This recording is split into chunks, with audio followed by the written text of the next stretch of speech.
In this video, I'm going to show you how to insert a video in Jimdo.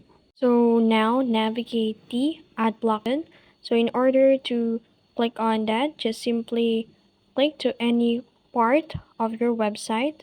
So in this case, I click this homepage, which is the Veronica, and you will see on the top the add block button.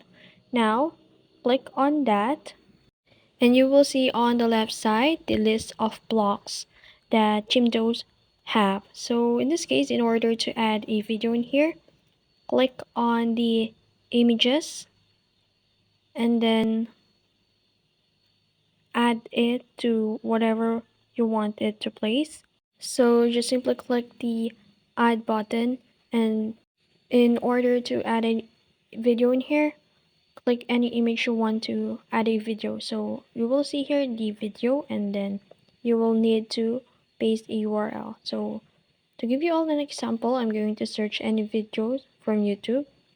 So now I'm going to copy this video as an example.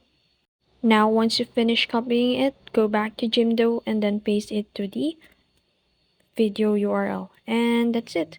As you can see, we've successfully add or insert a video in Jimdo.